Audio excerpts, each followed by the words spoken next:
ठीक है।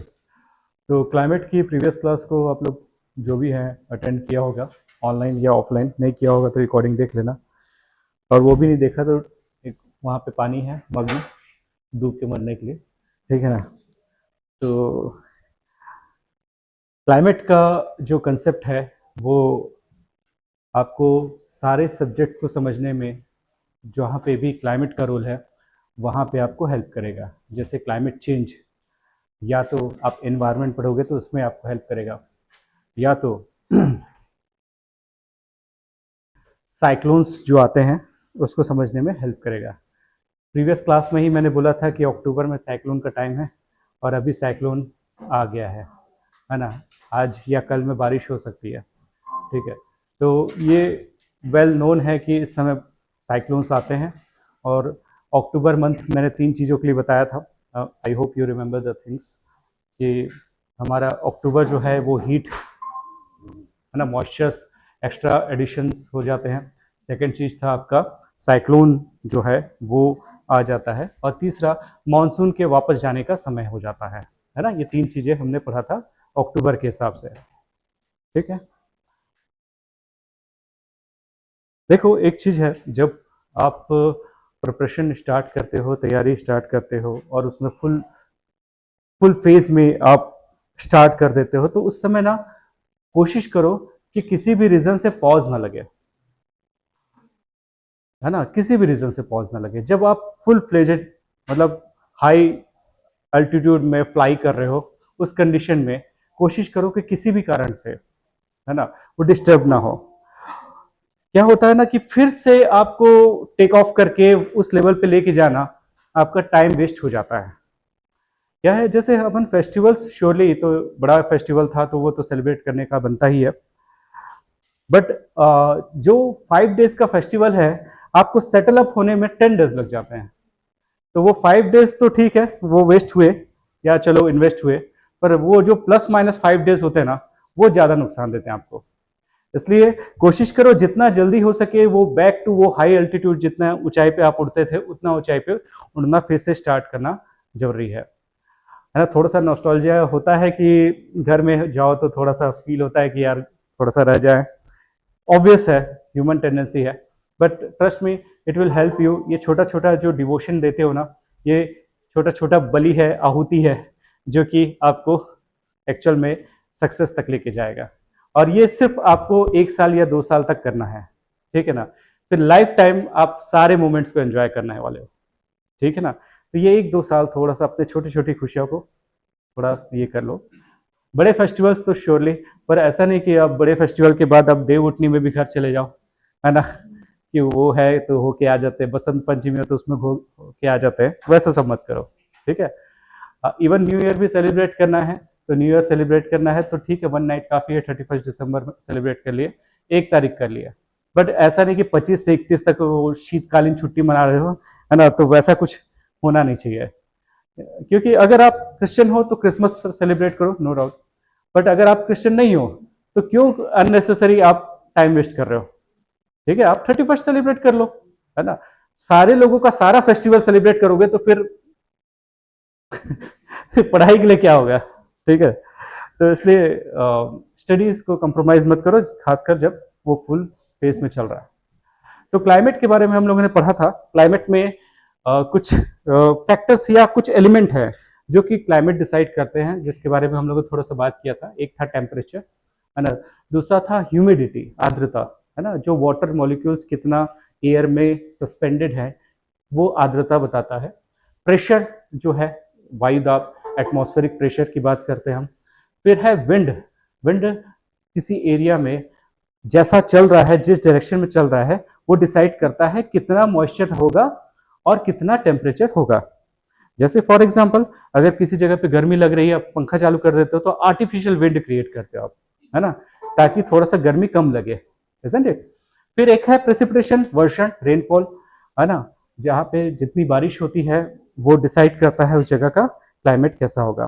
तो ये है एलिमेंट, मतलब ये इसके बेसिक तत्व हैं। पर अगर फैक्टर्स कौन कौन उसको चेंज करते हैं किसी जगह के क्लाइमेट को, तो उसके लिए फैक्टर्स जो देखा जाए तो जैसे विंड का पैटर्न क्या है, रुको, इससे बेटर है, मैं एक और स्लाइड दिखाता हूं आपको।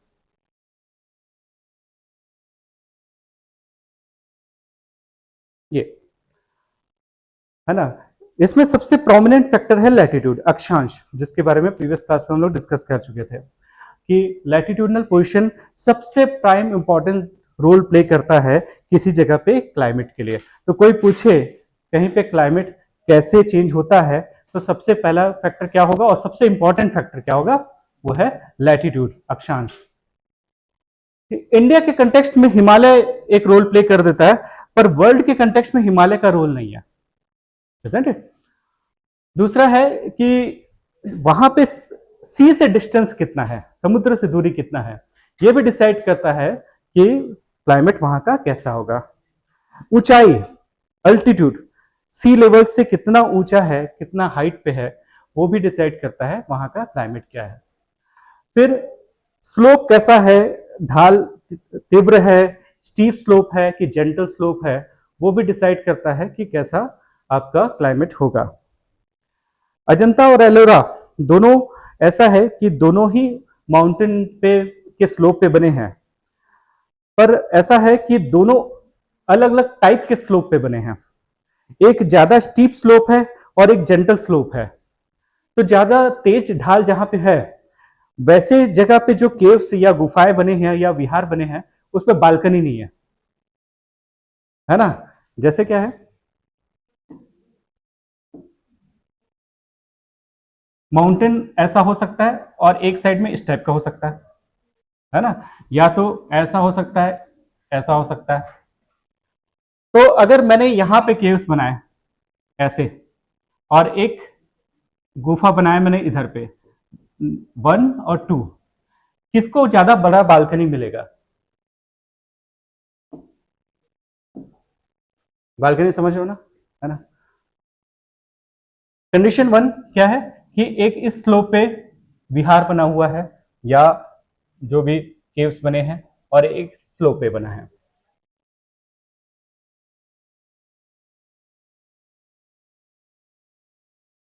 गुफा समझ लो, हिमालय में ऐसे, हिमालय नहीं, माउंटेन में इस तरीके से केव्स बने हुए हैं।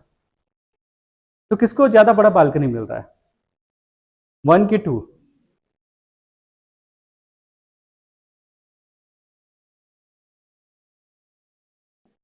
ऑब्वियसली 1 को, है ना। इतना एक्स्ट्रा उसको मिल जा रहा है क्योंकि आप तो इतना पोर्शन कट कर दोगे, है ना, और उसके बाद क्या है, आपको इतना बड़ा एरिया मिलेगा लाइक बालकनी, पर इस एरिया पे इतना ही छोटा मिलेगा आपको। आपको इतना पूरा कट करने के बाद इतना ही एरिया मिलेगा। तो अजंता एलोरा में ये भी एक बेसिक डिफरेंस है, ठीक है ना। अजंता में ऐसा बालकनी नहीं है, वो स्टीप स्लोप पे है। एलोरा ना ऐसा जेंटल स्लोप पे है। तो क्या है, जिस जगह पे जेंटल स्लोप है वहां पे बारिश भी ज्यादा होगी ना, इधर पे ज्यादा पानी पड़ेगा, उधर पे कम पानी पड़ेगा, इजंट इट। बाहर से विजिबल ये ज्यादा होगा, वो कम विजिबल होगा, ठीक है ना। तो जो ज्यादा विजिबल हुआ उसमें हमने क्या किया, सारे रिलीजन के स्टेच्यूज लेके आ गए। एलोरा में ऐसा है ना। एलोरा में तीनों धर्म के हैं, कौन कौन से? बौद्ध, जैन और हिंदूज, क्योंकि ये ज्यादा क्लियरली विजिबल हो रहा है ना, और ये ज्यादा इजीली विजिबल नहीं हो पा रहा है। इनफैक्ट ये दोनों को ब्रिटिशर्स नहीं देख पाए थे, इसलिए बचे हुए थे ये केव्स। नहीं तो जैसे भीमबेटका केव ब्रिटिशर्स देख लिए थे, तो वहां पे भीमबेटका कहां पे, सॉरी भीमबेटका के बारे में, सॉरी एलिफेंटा, सॉरी, है ना, एलिफेंटा। एलिफेंटा केव्स कहां पे? यस, महाराष्ट्र में। कहा? महाराष्ट्र में मुंबई के पास है एलिफेंटा, ठीक है ना। ये सारे ना, ये जो केव्स है ना, ये बहुत इंपॉर्टेंट है आर्ट एंड कल्चर के नाम पे, ठीक है ना। तो जैसे एलिफेंटा केव्स क्या थे, वो इतना इजीली विजिबल थे।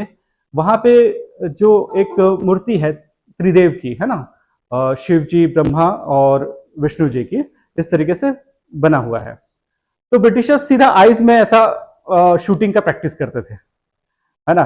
तो जबकि वो अभी यूनेस्को वर्ल्ड हेरिटेज साइट है, गेटिंग इट। तो ये अजंता एलोरा इसलिए बचा हुआ है क्योंकि क्योंकि ये उतना इजीली विजिबल नहीं था, और रिलेटिवली दोनों ही थोड़ा स्टीप स्लोप था।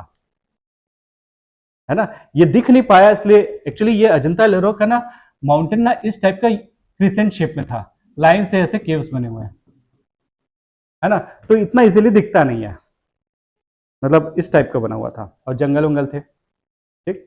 तो खैर मेरा स्कोप वो नहीं है, मेरा को ये बताना था, मेरा ये बताना था कि किसी जगह पे रिलीफ, किसी जगह पे जो ढाल होता है वो डिसाइड करता है उस जगह पे कैसा क्लाइमेट होगा, ठीक है ना।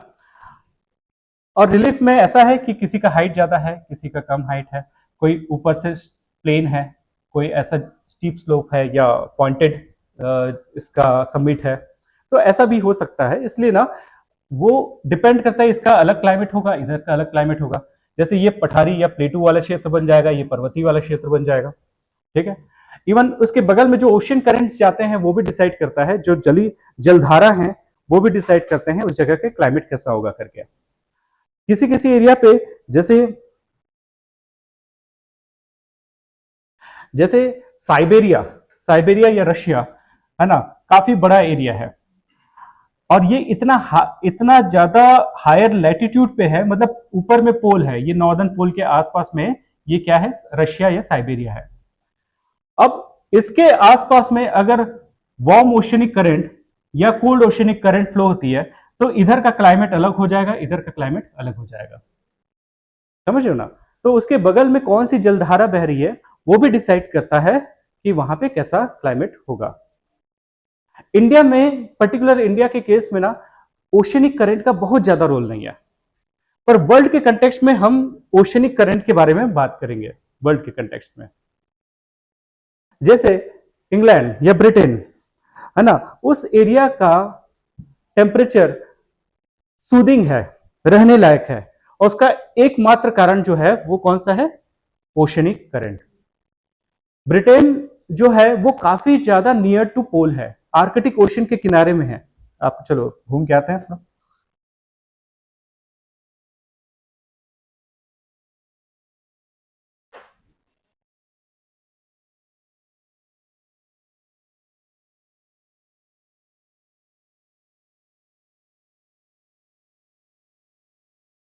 देखो ये आर्कटिक ओशन है ना, ठीक है।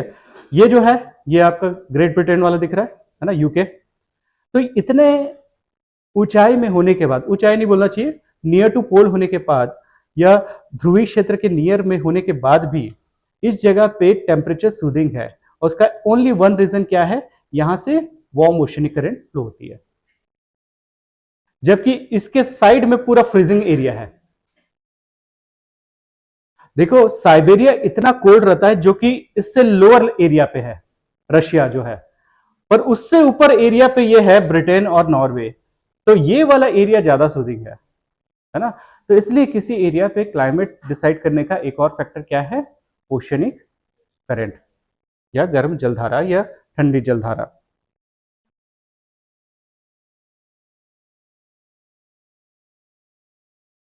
किसी जगह पे विंड भी डिसाइड करती है उस जगह पे कैसा टेम्परेचर होगा या वहां पे कैसी बारिश होगी। कोई एग्जांपल दे सकते हो कि जहां पे विंड डिसाइड करती है कि वहां पे कैसा क्लाइमेट होगा, कोई एग्जांपल।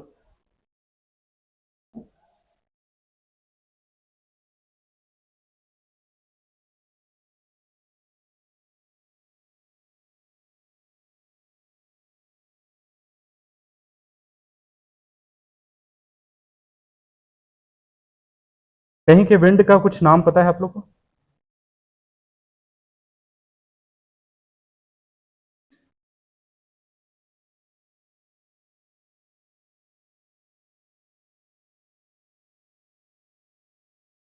इंडिया में समर सीजन में ऐसे एक विंड बहती है,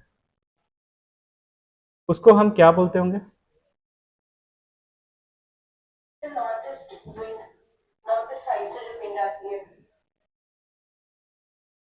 ये वाली विंड वो नहीं है, पर हाँ वो भी डिसाइड करती है। पर मैं ये पूछना चाह रहा हूँ कि यहाँ पे समर सीजन में, गर्मी के दिन में, ऐसी जो विंड बहती है उसका कुछ नाम है या उसका कोई इफेक्ट है समर सीजन में?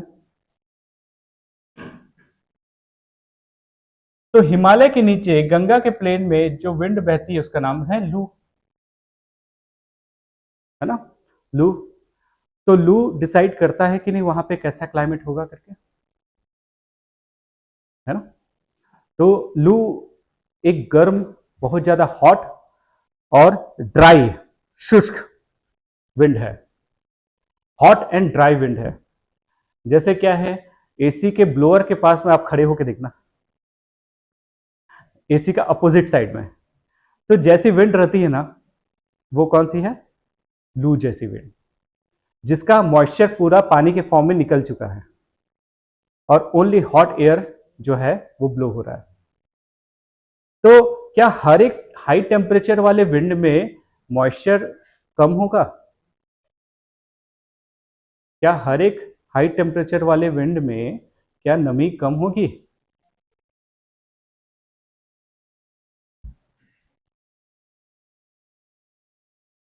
अगर विंड का टेम्परेचर अगर हाई होता है तो मॉइस्चर क्या कम हो जाता है? क्या इसका कोई गारंटी है?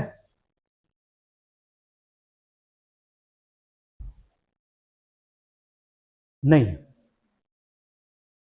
लू एक ऐसी विंड है जिसका टेम्परेचर हाई है पर मॉइस्चर कम है, पर ऐसे बहुत सारे एरियाज पे विंड मिलती है जिसका टेम्परेचर हाई होता है पर मॉइस्चर ज्यादा होती है, और इसका परफेक्ट एग्जांपल है हमारा मानसून, है ना, जिसका टेम्परेचर हाई है पर उसमें मॉइस्चर होने के कारण से, नमी होने के कारण से हमको वो हाई टेम्परेचर फील नहीं होता।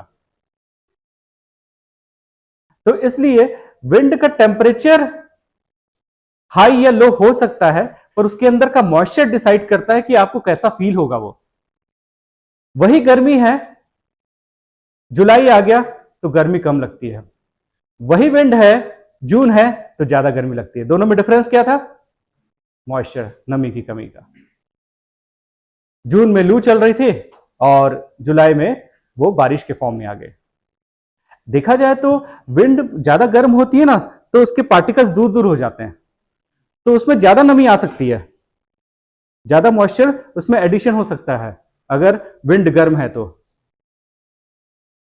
इतना ज्यादा मॉइस्चर ले सकता है कि आप उसके सामने खड़े हो जाओ तो आपकी बॉडी से मॉइस्चर वो ले लेगा और आपको डिहाइड्रेशन हो जाएगा।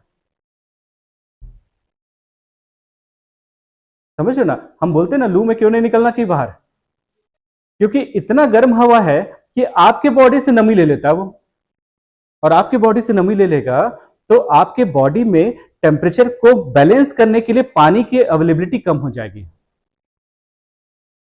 हम बोलते हैं ना लू में निकल रहे हो तो पानी पी के निकलो, है ना। क्यों बोलते हैं? क्योंकि हमको पता है बाहर जैसे ही निकलोगे, जो गर्म एयर है आपके बॉडी से पूरा नमी लेने चालू कर देगी, है ना। आपके बॉडी में पानी की कमी हो जाएगी। बॉडी में पानी की कमी होने से क्या होगा? बॉडी में पानी की कमी होने के कारण से पानी जो है बॉडी का टेम्परेचर को मेंटेन करने का काम करता है। पानी का काम क्या है? हाँ, हमारे शरीर के तापमान को स्थिर रखने का काम करता है। कितना टेम्परेचर पे? 37 डिग्री सेल्सियस पे। पर अगर किसी रीजन से बॉडी में टेम्परेचर को मेंटेन करने की कैपेसिटी कम हो जाए तो क्या होगा? बॉडी का टेम्परेचर हाई होता जाएगा, और बॉडी का टेम्परेचर जब हाई होगा तो क्या होगा? ब्रेन गर्म हो जाने के कारण से हैंग होने लगेगा, उसको हम बोलते हैं सनस्ट्रोक, है ना। तो क्या है, लू में निकलने के कारण से कई बार कई लोग गिर जाते हैं, है ना, तो वो है सनस्ट्रोक, धूप के कारण से। ये कभी भी हो सकता है जब भी आपके बॉडी में मॉइस्चर की कमी है और धूप बहुत ज्यादा है, ये कभी भी हो सकता है। ठीक है, इसलिए हम ओढ़ वगैरह के जाते हैं। क्या होता है नॉर्मल टाइम में ना, बॉडी का टेम्परेचर जब हाई होता है ना, तो स्वेटिंग या पसीना के फॉर्म में उसको बॉडी कूल करने की कोशिश करता है ना। हमारा पसीना क्यों निकलता है? बॉडी के टेम्परेचर को हाई नहीं होने दे, इसलिए क्या होता है? पसीना निकलता है। पर क्या हो कि अगर बॉडी में पसीना निकालने के लिए, स्वेटिंग के लिए पानी ही ना हो, या तो पानी निकल रहा है पर जल्दी से इवेपोरेट हो जा रहा है, तो बॉडी का टेम्परेचर नॉर्मल हो ही नहीं पा रहा है, और यही वो कंडीशन है जब सनस्ट्रोक आने के चांसेस बढ़ जाते हैं। ठीक है ना। तो ये एक एग्जांपल है, छोटा सा एग्जांपल है कि ये जो विंड है कैसे डिसाइड करता है किसी जगह का क्लाइमेट। तो वो विंड जो लू का जो विंड है वो ड्राई विंड है, वहां के आसपास का सारा पानी को ड्राई कर लेगा, सुखा लेगा, है ना। हम कोई भी कपड़े को सुखाते हैं गर्मी के सीजन में, तुरंत से सूख जाता है ना। खासकर लू चलते वक्त तुरंत से सूख जाता है। इनफैक्ट क्या है कि ये जो हेयर ड्रायर होता है ना, उसमें भी तो वही वो लू वाला ही विंड चलता है हेयर ड्रायर में, गर्म वाला और ड्राई वाला, ताकि हेयर ड्राई हो सके। बाल को सुखाने के लिए कभी ऐसे कोल्ड एयर वाला चलाते हो क्या कभी? हाँ, कौन चलाता है?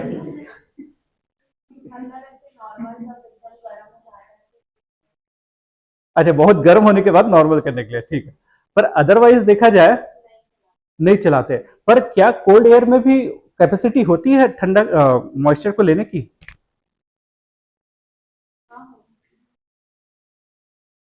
इसका एक एक्सपेरिमेंट करना।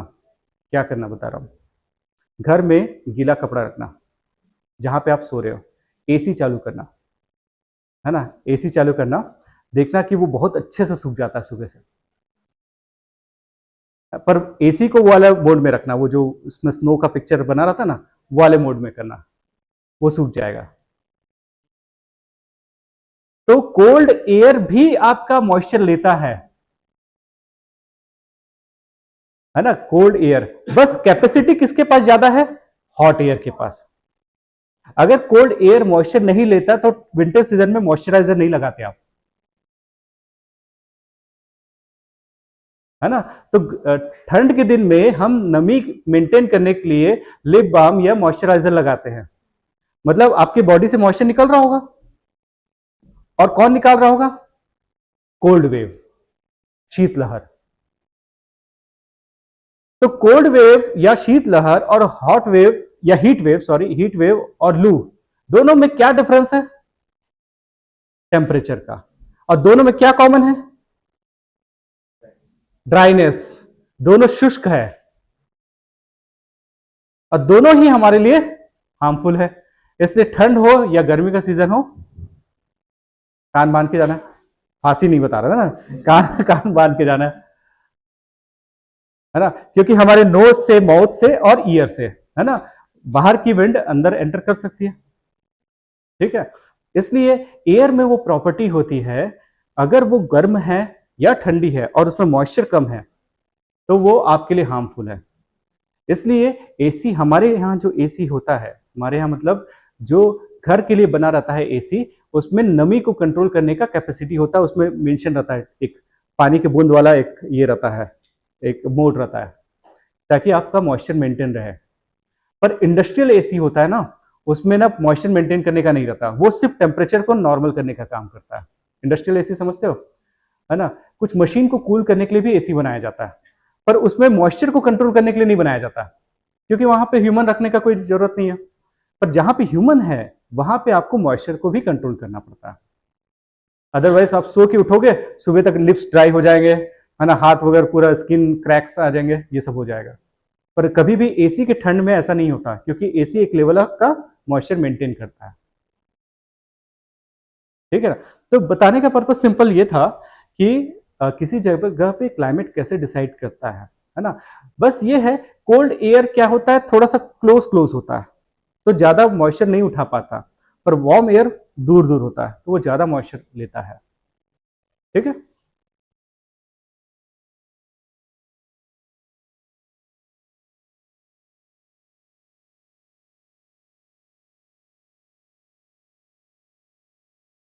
किसी जगह पे ये जो वेजिटेशन है या फॉरेस्ट कवर है या ट्री कवर है, वो क्या है, वहां का क्लाइमेट को डिसाइड करता होगा, है ना, करता है। हम बोलते हैं जहां पे आसपास ट्रीज होते हैं, वहां पे टेम्परेचर बहुत ज्यादा नहीं, हाई नहीं जाता, लो नहीं रहता, पर हाई नहीं जाता। क्यों नहीं जाता?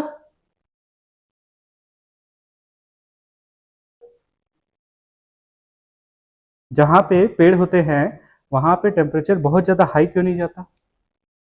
सर क्योंकि वहाँ पर ट्रीज जनरली क्या करते हैं कि वाटर क्लाउड्स को अट्रैक्ट कर लेते हैं अपनी तरफ। तो बारिश हो जाती है ऐसा। अगर बारिश नहीं भी हो रही है, क्लाउड्स को अट्रैक्ट कर लिया, चलो ठीक है, बारिश नहीं भी हो रही है, फिर भी टेम्परेचर वहां पे कम रहता है ना। जैसे क्या है, आप अगेन एक ट्राई करके देखना। जैसे अभी आप यहाँ पे तो ठंड आया नहीं है ना, और अगर आप कान्हा में चले जाओ या अचानक मोर में चले जाओ, तो वहां पे जाओगे तो वहां पे आपको ठंड लगेगी, है ना, ठंड फील होगा। और क्या रीजन है उसका? यस, द फर्स्ट रीजन जो है, वहां पे अमाउंट ऑफ कार्बन डाइऑक्साइड कम होगा। जहां पे पेड़ होते हैं वहां पे कार्बन डाइऑक्साइड कम होता है। और कार्बन डाइऑक्साइड कौन सा गैस है? खराब गैस है ग्रीन हाउस गैस है ना? क्या है? Green house gas. और ग्रीन हाउस गैस क्या करता है? हाँ, हीट को ट्रैक करके रखता है, ठीक है ना, ऊष्मा को रोक के रखता है। तो इसके कारण से कार्बन डाइऑक्साइड कम होने के कारण से वहां पे ठंड होती है। और क्या कारण है? हाँ, पहला कारण समझे कि नहीं? दूसरा कारण क्या होगा?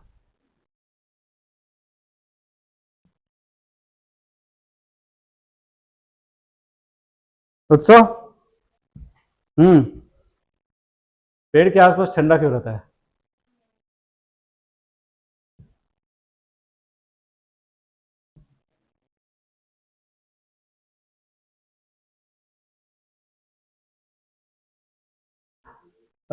ये चीज आप बोल सकते हो, क्या है ना, जो धूप है वो सीधा जमीन पे नहीं पड़ता, है ना।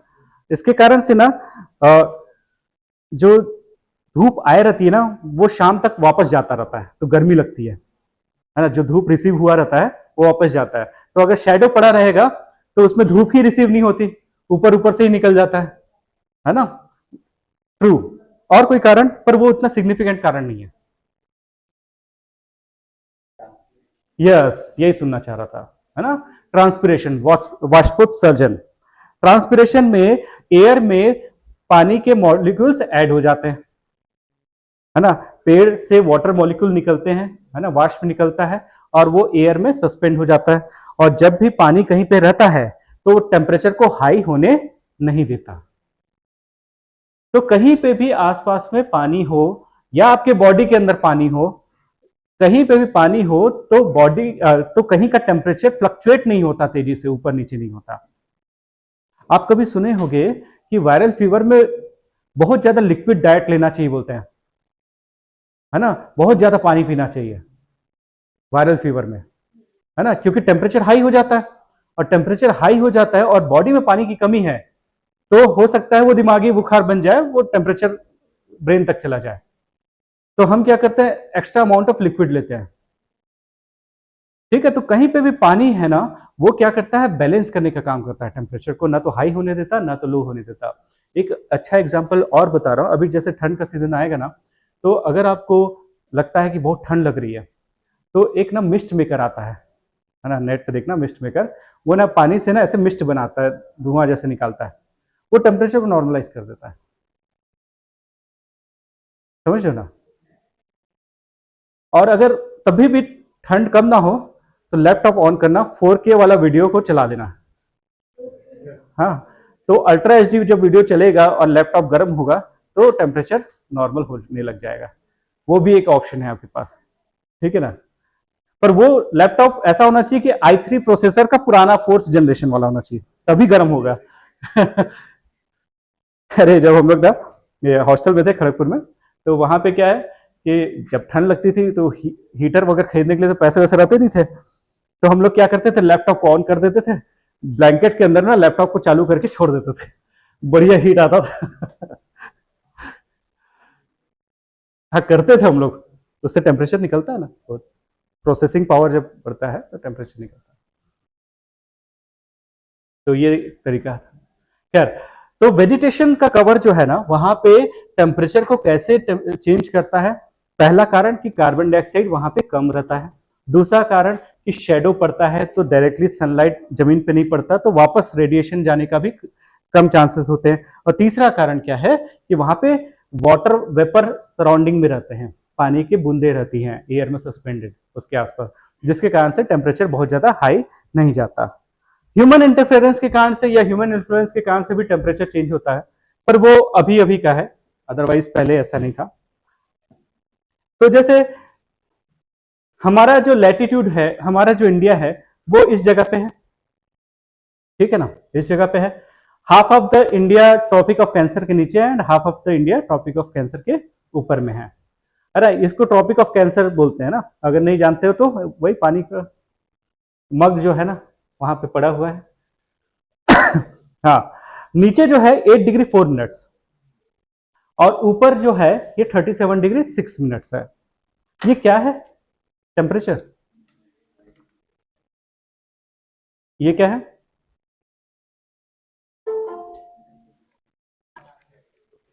अक्षांश है कि देशांतर है? लैटिट्यूड है कि लॉन्गिट्यूड है कि लैटिट्यूड है? अक्षांश है, लैटिट्यूड है। क्या लगता है आपको? ये 8 डिग्री 4 मिनट्स क्या है? लैटिट्यूड है आपके हिसाब से? लैटिट्यूड है, ठीक है, मान लेते, सब लोग बोल रहे तो वही मानते हैं। ये है 8 डिग्री 4 मिनट्स और ये 37 डिग्री 6 मिनट्स, क्योंकि इसके बीच से 23 एंड हाफ जाएगा ना, है ना, और 23 एंड हाफ जो है ये तो लैटिट्यूड ही है ना, अक्षांश है ना। तो हम जब भी इसका हाइट मेजर करते हैं ना, तो किससे मेजर करते हैं? हाइट मतलब, सॉरी, मतलब हमारा लेंथ मेजर कर रहे हैं, तो हम किससे मेजर करते हैं? लैटिट्यूड से, ठीक है। अब जब इसका विड्थ मेजर करना है तो हम किससे मेजर करेंगे? लॉन्गिट्यूड से, देशांतर से। 68 डिग्री 7 मिनट से लेके 97 डिग्री 25 मिनट्स, ये हमारा जो इंडिया का पोजीशन है इस तरीके से है। तो इंडिया के पास टेम्परेचर बहुत हाई पड़ता है क्योंकि वो ट्रॉपिकल एरिया पे है। तो ये जो नीचे का पेनिनसुला इंडिया है, इस पे बहुत ज्यादा हीट पड़ता है, इस जगह पे काफी गर्मी होती है, और ऊपर वाला एरिया जो है इस पे रिलेटिवली कम हीट पड़ता है, इसलिए ठंड ज्यादा होती है। तो जैसे दिल्ली में अभी से ठंड चालू हो चुकी होगी, जो गुलाबी ठंड है वहां पे चालू हो चुकी होगी।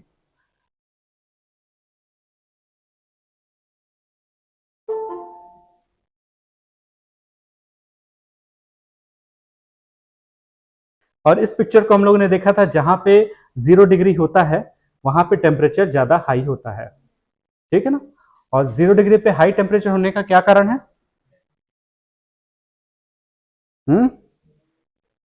क्या चीज डेंस है?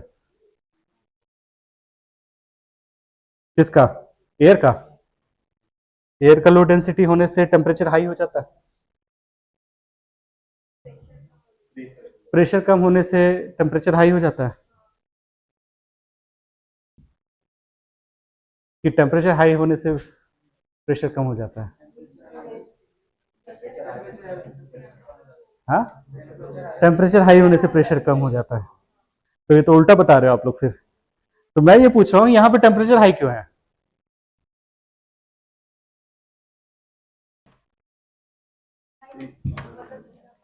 हाँ, यही सुनना चाह रहा था मैं। जो सन रेज है ना, सूर्य की जो विकिरण है वो सीधी पड़ती है इस जगह पे। सोलर रेडिएशन जो होता है इस जगह पे स्ट्रेट पड़ता है, और स्ट्रेट पड़ने से क्या बेनिफिट होता है? इस एरिया को ज्यादा एनर्जी मिलती है ना। हमने एग्जांपल देखा था, जो चीज स्ट्रेट जा रही है उसका लॉसेस एटमॉस्फेयर में कम से कम होता है, पहला चीज। और दूसरा हमने पढ़ा था क्या? वो कम से कम एरिया को कवर करता है तो ज्यादा एनर्जी मिलता है, ठीक है। देखो, इस एरिया पे सनरेज जो है सीधी पड़नी चाहिए, कौन से पे? इक्वेटर पे, है ना, इक्वेटर पे। पर हमारा जो अर्थ है वो तो थोड़ा सा झुका हुआ है, तो झुका होने के कारण से कभी कभी सनरेज सीधा कब पड़ता है? ट्रॉपिक ऑफ कैंसर पे। और जब उधर झुका रहता है तो सनरेज सीधी किस पे पड़ती है? ट्रॉपिक ऑफ कैप्रिकॉन पे। इस कंसेप्ट को हम समझ चुके थे पिछले क्लास में। तो अगर सन रेज सीधी पड़ रही है 0 डिग्री इक्वेटर पे, तो डेट क्या होगा? 21 मार्च या 20, हाँ 23 सितंबर, है ना। क्योंकि जब सन रेज सीधी पड़ती है भूमध्य रेखा पे, तो दिन और रात, डे और नाइट का लेंथ क्या होता है? इक्वल होता है। और ऐसा 2 ही दिन होता है, वो एक मार्च में और एक सितंबर में। पर यहां पे क्या सनरेज सीधी पड़ रही है इक्वेटर पे? नहीं पड़ रही है। सनरेज सीधी पड़ रही है किस पे? ट्रॉपिक ऑफ कैंसर पे। तो ये कौन सा डेट दिखा रहा होगा? हाँ, 21 जून, 21 जून दिखा रहा है ये वाला ट्रॉपिक ऑफ कैंसर, जब उसके तरफ फेस किया हुआ है। तो इस समय जब इस पे ज्यादा लाइट पड़ रहा है तो दिन की लंबाई, जो डे का लेंथ है, वो ज्यादा होगा कि कम होगा? ज्यादा होगा। तो 21 जून जो है लॉन्गेस्ट डे होगा, सबसे लंबा दिन होगा, जिस समय सन रेज सीधी पड़ रही है ट्रॉपिक ऑफ कैंसर पे।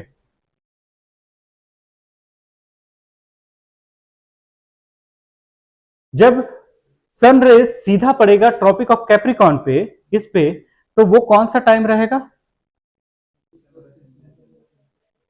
22 दिसंबर, ये है ना, उसी के आसपास होगा जब सनरेज सीधी पड़ेगी।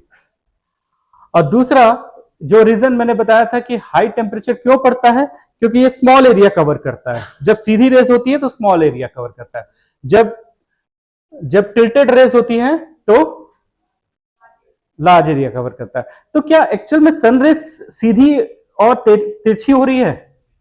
तो क्या चीज है? हाँ, तो अगर कोई पूछे कि सनरेज किसी जगह पे ज्यादा पड़ती है, किसी जगह पे कम पड़ती है, तो इसका कारण है कर्वेचर ऑफ द अर्थ, है ना, पृथ्वी ऐसा गोल है, इसके कारण से है। ठीक है ना? अगर ये डब्बा होता, जैसे हम लोग, कई लोग डब्बा है ना, किसी किसी सब्जेक्ट में, तो अगर ये डब्बा होता तो कैसा होता? अगर हमारा अर्थ ऐसा बॉक्स जैसा होता,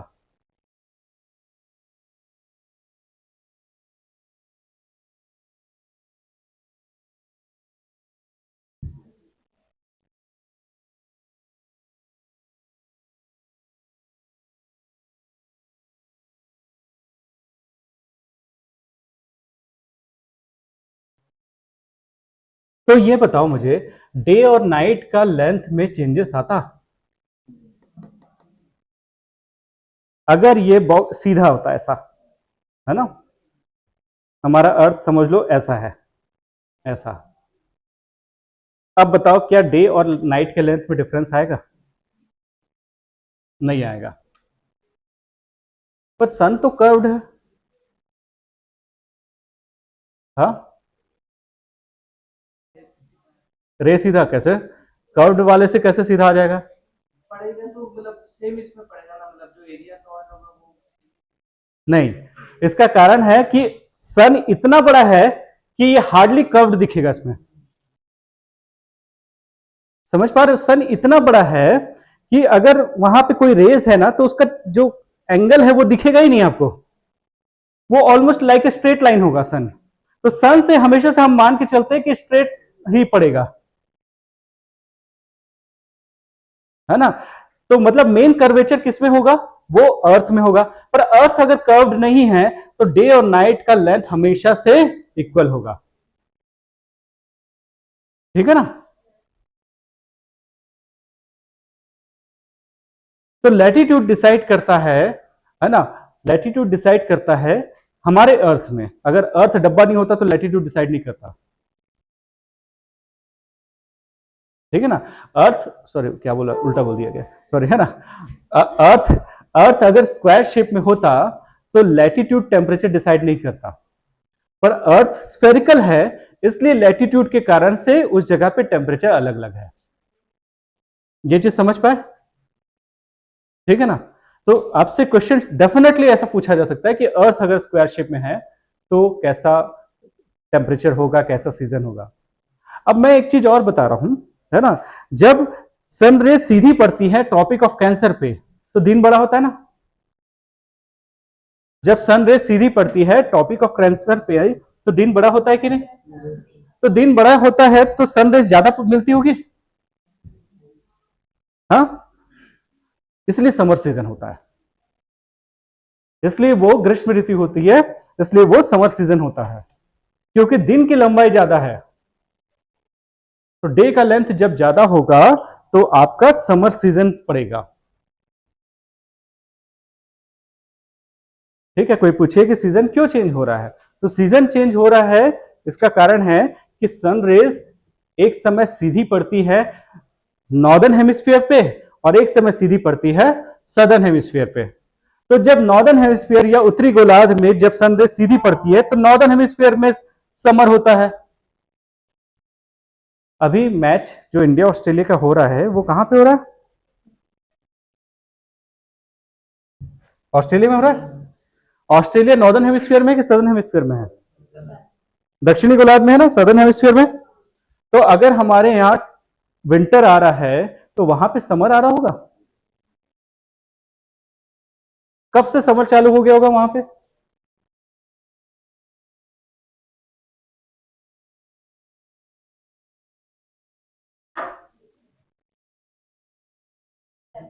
सितंबर के बाद से। जैसे सितंबर के बाद से हमारे यहां ठंड चालू हो गई, नाइट छोटा होने लगा, नाइट लंबा होने लगा और डे छोटा होने लगा, वहां पे उल्टा हो रहा होगा। वहां पे नाइट छोटी होती जा रही होगी और डे लंबा होता जा रहा होगा। कहां? ऑस्ट्रेलिया में, है ना? ठीक है। तो इसका मतलब वहां पे जो अगर मैच टेस्ट मैच अगर देखोगे तो आपको समझ आ जाएगा कि डे का लेंथ कैसे वेरी कर रहा है। अभी ये तो अभी क्या है, ऑलमोस्ट डे और नाइट का टेम्परेचर इक्वल के बराबर है, पर जैसे जैसे हमारे यहाँ विंटर एक्सट्रीम होता जाएगा वहां पे समर एक्सट्रीम होता जाएगा। इसका परफेक्ट एग्जाम्पल मैं बता रहा हूं। अभी कुछ दिन में ऑस्ट्रेलिया में बुश फायर होने वाला है ना? झाड़ी में आग लगने वाली है, वहां पे रेगिस्तान में आग लगेगा, है ना? क्योंकि समर सीजन आएगा और डेफिनेटली आप लोग पढ़ोगे कि कहीं ना कहीं वहां पे रेगिस्तान में आग लगी करके, है ना? जैसे मैंने कल के क्लास में बोला था कि भाई साइक्लोन आ सकता है, अब आ गया, है ना? वैसे ही मैं बता रहा हूं, अगले एक महीने में आप जब पढ़ोगे या 2 महीने में देखना ऑस्ट्रेलिया में बुश फायर का इंसिडेंस पढ़ोगे। ठीक है।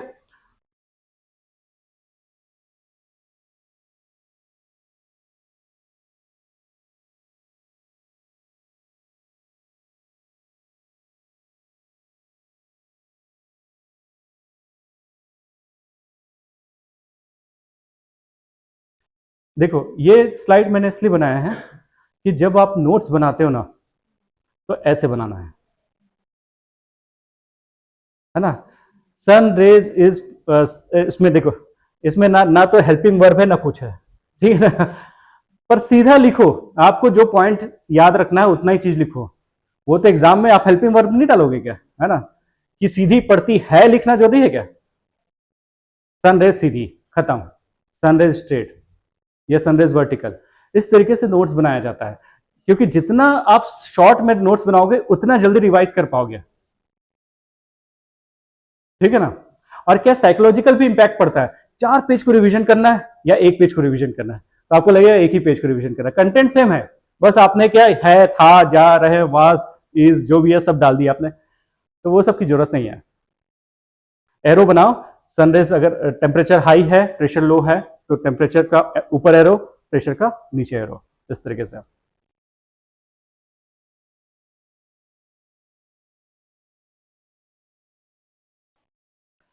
हिमालय कैसे डिसाइड करता है किसी जगह पे हाई टेम्परेचर होगा कि लो टेम्परेचर होगा? तो हिमालय जहां पे है, हमारा हिमालय ये एरिया पे है ना? तो यहां से मानसून आती है तो सारा बारिश इसी साइड करा देती है ना, इस एरिया पे, जिसके कारण से इस साइड पे काफी ज्यादा बारिश होती है और उसके अपोजिट साइड में मोर और लेस ड्राई एरिया है। जैसे तिबेटियन प्लेटू या तिब्बत का पठार, वो एक शुष्क एरिया है, ड्राई एरिया है।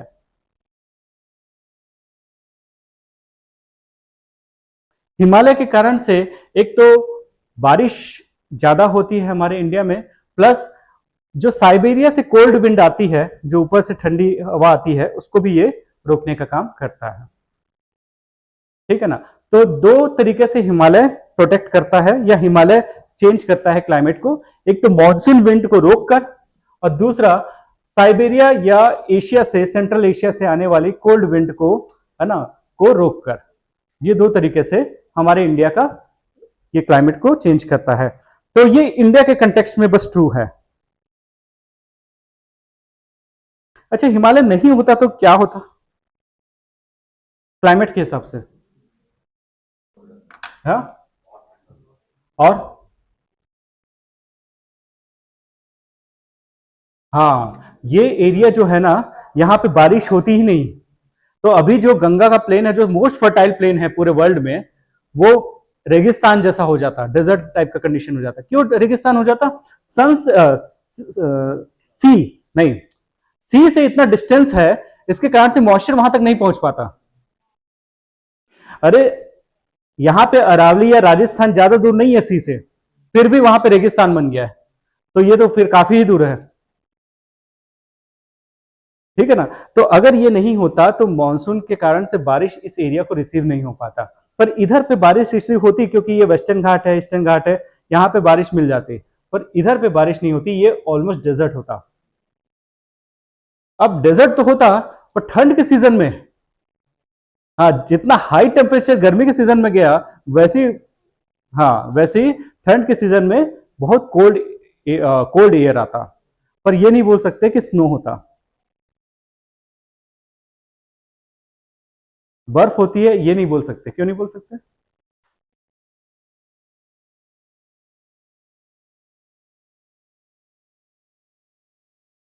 बर्फ देखने के लिए कहां कहां जाते हो आप? कश्मीर में जाते हो, हिमाचल में जाते हो, है ना, सिक्किम में जाते हो, लद्दाख जाते हो? लद्दाख नहीं जाते। हाँ, लद्दाख जैसा कंडीशन होता। लद्दाख ठंडा है कि नहीं? ठंडा है, पर वहां बर्फ है? नहीं है। क्यों बर्फ नहीं है? क्योंकि मॉइस्चर नहीं है आसपास में, है ना। बर्फ जमने के लिए क्या चाहिए? नमी चाहिए, मॉइस्चर चाहिए। तो मॉइस्चर ही नहीं है, तो वो एक शीत मरुस्थल होता, कोल्ड डेजर्ट होता। समझ रहे हो ना? तो ऐसा कंडीशन होता अगर ये नहीं होता तो, हिमालय नहीं होता तो। हिमालय क्या करता है, यहां से जो विंड है उसको फोर्सफुली राइज करवाता है, और एयर को जब भी फोर्सफुली ऊपर उठाओगे, राइज करवाओगे, तो ऊपर जाके क्या होता है? एयर, अगर मैंने जो, जैसे यहां से मॉइस्चर वाला विंड लेके गया और उसको मैं फोर्सफुली राइज करवाया, क्यों? क्योंकि जगह नहीं है, तो ऊपर जाएगा। ऊपर जाके क्या बना? क्लाउड बना, बादल बना, और वहीं पे सारा बारिश करा दिया। तो ऊपर जाके क्लाउड क्यों बना, नीचे जाके क्यों, नीचे में क्यों क्लाउड नहीं बना?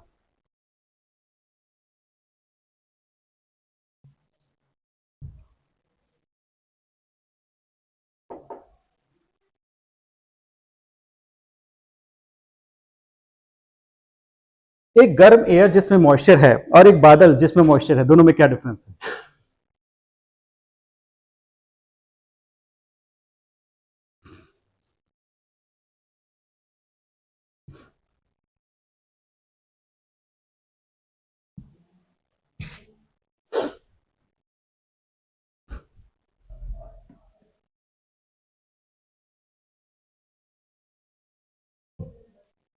बस इतना डिफरेंस है, वो है टेम्परेचर। ये गर्म एयर था, नमी उतना ही था, टेम्परेचर हाई था, तो उसके बीच में जगह थी पानी के लिए। ऊपर गया, एयर का टेम्परेचर कम हो गया, तो पानी के लिए जगह कम हो गई और वो गिर गया। ये समझ पाए? फिर से समझो। एयर गर्म है, तो उसके जो मॉलिक्यूल्स है दूर दूर होंगे ना, तो उसमें नमी के लिए ज्यादा जगह है ना। अब एयर आप फोर्सफुली ऊपर लेके गए, तो क्या हुआ? ठंडा हो गया। ठंडा होने के कारण से क्या हुआ? वो पास पास आ गए, और पास पास आने के कारण से वो पानी की बूंद बन के नीचे गिर गए। तो अगर कोई पूछे कोई ऐसा विंड या एयर जिसमें मॉइस्चर सस्पेंडेड है और बादल, ये दोनों में क्या डिफरेंस है, तो बस टेम्परेचर का, सिर्फ टेम्परेचर का डिफरेंस है। टेम्परेचर उसका कम कर दोगे, वो बादल जैसे दिखने लगेगा। कैसे? जैसे कोहरा होता है। अगर जमीन में किसी एयर का टेम्परेचर कम हो जाए पर उसमें मॉइस्चर हो, तो वो कैसा दिखेगा? फॉग जैसा। ठीक है ना। अगर समर का सीजन है, एयर का टेम्परेचर हाई है, मॉइस्चर है उसमें, और वो ऊपर उठ गया, तो वो बादल है। नीचे रह गया तो कोहरा है। ये समझ पाए? तो सेम एयर का पॉकेट है जिसमें नमी है, टेम्परेचर हाई है तो वो विंड है, हाइट पे है तो बादल है, नीचे पे टेम्परेचर लो है तो कोहरा है, फॉग है। ठीक है ना। तीनों में ही मॉइस्चर है, तीनों में ही नमी है, बस टेम्परेचर का वेरिएशन है। ठीक है, हम पढ़ेंगे फॉग के बारे में अलग से।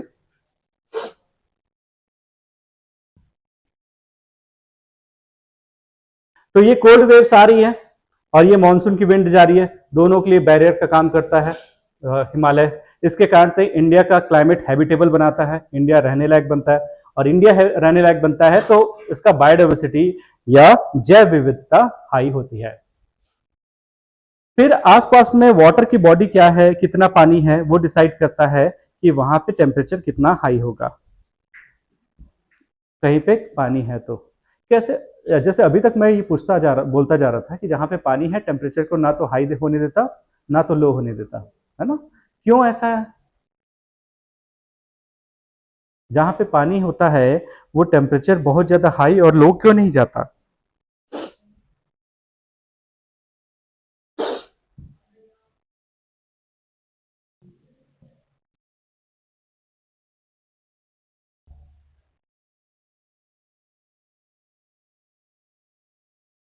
बताइए।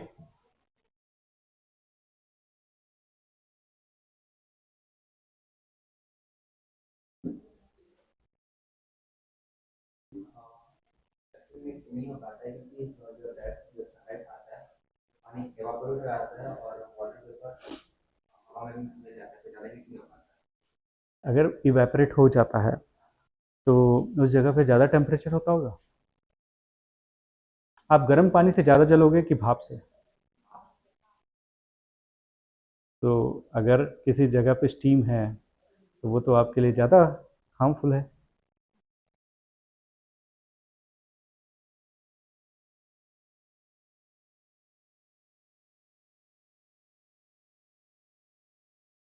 सिकाई किए हो हॉट एयर से, पानी हॉट वाटर से, है ना।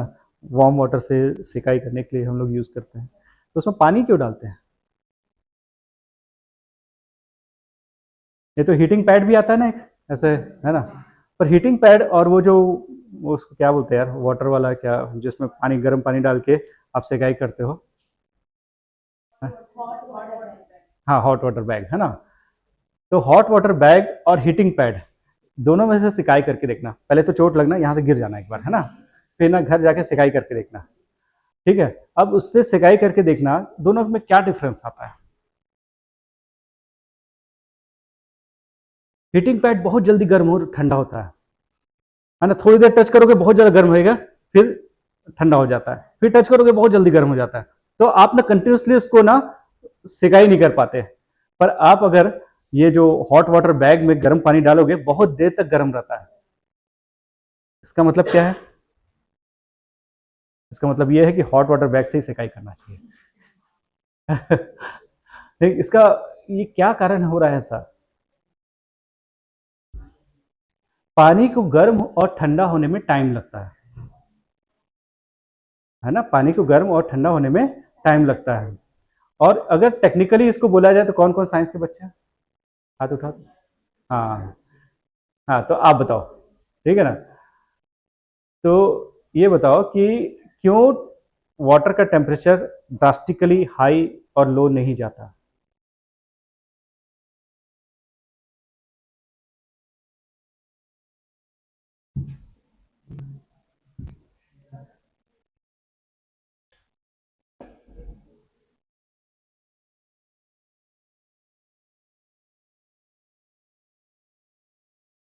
ठीक है, सोचिए। हाँ, कौन बता सकता है? हाँ, बताओ। सर ये जो वाटर रहता है जब वो हीट होता है तो फिर वो ना एनर्जी को नीचे ट्रांसफर हो जाता है। हाँ, तो एनर्जी जब वो मिलता है तो ट्रांसफर करते जाता है, जब ट्रांसफर करते जाता है तो हीट प्रोसेस वो नीचे जाता है, हम्म, गर्म होने को ठंडा होने को टाइम लगता बिल्कुल। क्या है कि वाटर एक अच्छा कंडक्टर है ना, एक अच्छा चालक है, पानी का भी और करंट का भी, सॉरी, हीट का भी और करंट का भी। तो टेम्परेचर अगर वाटर के ऊपर लेवल पे अप्लाई करते हैं तो वो तुरंत से नीचे वाले लेयर को ट्रांसफर करता जाता है। इसके कारण से उसको गर्म होने में बहुत टाइम लग जाता है, ठीक है ना। वाटर एक अच्छा सुचालक है ना टेम्परेचर का। बट एक और कारण है, 1 डिग्री सेल्सियस को sorry 1 degree Celsius temperature rise करने के लिए कितना हीट चाहिए, इस इसको क्या बोलते हैं हम? किसी किसी भी एलिमेंट या किसी भी पदार्थ का 1 डिग्री सेल्सियस टेम्परेचर राइज करने के लिए कितना एनर्जी लगता है, उस एनर्जी या हीट को कौन सा हीट बोलते हैं? नहीं, लेटेंट हीट नहीं है, विशिष्ट ऊष्मा, specific heat. Specific heat, specific heat क्या होता है? किसी चीज का टेम्परेचर को 1 डिग्री सेल्सियस को राइज करवाने के लिए कितना एनर्जी या हीट अप्लाई करना पड़ता है, उसको हम विशिष्ट ऊष्मा या स्पेसिफिक हीट बोलते हैं। तो पानी को 1 डिग्री सेल्सियस राइज कराने के लिए ज्यादा एनर्जी देनी पड़ती है, तो उसका स्पेसिफिक हीट ज्यादा हाई है ना। मैं इसका टेम्परेचर को गर्म करना चाहूं तो मैं अभी गर्म करूंगा, तुरंत से गर्म हो जाएगा, पर पानी को गर्म करोगे तो टाइम लगेगा। मतलब 1 डिग्री सेल्सियस टेम्परेचर राइज करने के लिए कितना ऊष्मा देना है, कितना एनर्जी देना है, तो वो डिसाइड करता है स्पेसिफिक हीट। तो वाटर का स्पेसिफिक हीट ज्यादा है, इसको ज्यादा एनर्जी देना पड़ता है तब गर्म होता है, और लैंड को कम एनर्जी देने से ही गर्म हो जाता है, ठीक है ना। तो इसलिए जहां पे वाटर होता है वहां पे टेम्परेचर बहुत ज्यादा राइज नहीं होता, क्योंकि वो तेजी से गर्म नहीं हो पाता। ये समझ पाए? जबकि लैंड तेजी से गर्म होता है और तेजी से ठंडा हो जाता है। जैसे ये लैंड है, जमीन है ना, जहां पे सॉइल मिट्टी वगैरह सब है, और यहां पे पत्थर है, दोनों में से कौन जल्दी गर्म होगा? है ना, जो स्टोन है वो जल्दी गर्म होगा, पर वो जो लैंड है वो लेट से गर्म होगा। क्या कारण होगा?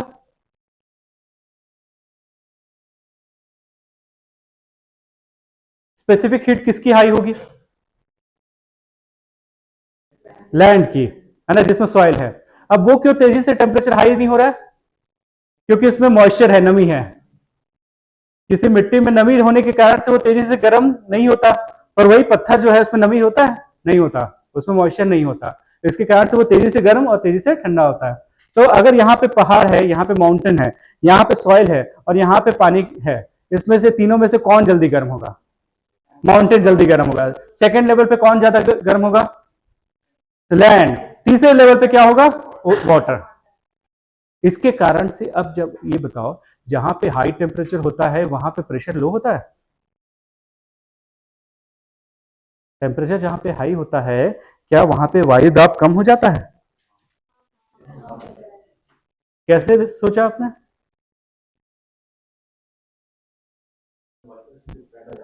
मॉलिक्यूल्स स्प्रेड हो जाते हैं, गर्म होने के कारण से स्प्रेड हो जाते हैं। हाँ, हो जाते हैं, है ना। उसका कहीं देखा है आपने एग्जाम्पल, या कहीं पे ऐसा देखा है कि मॉलिक्यूल्स स्प्रेड हो रहे हैं?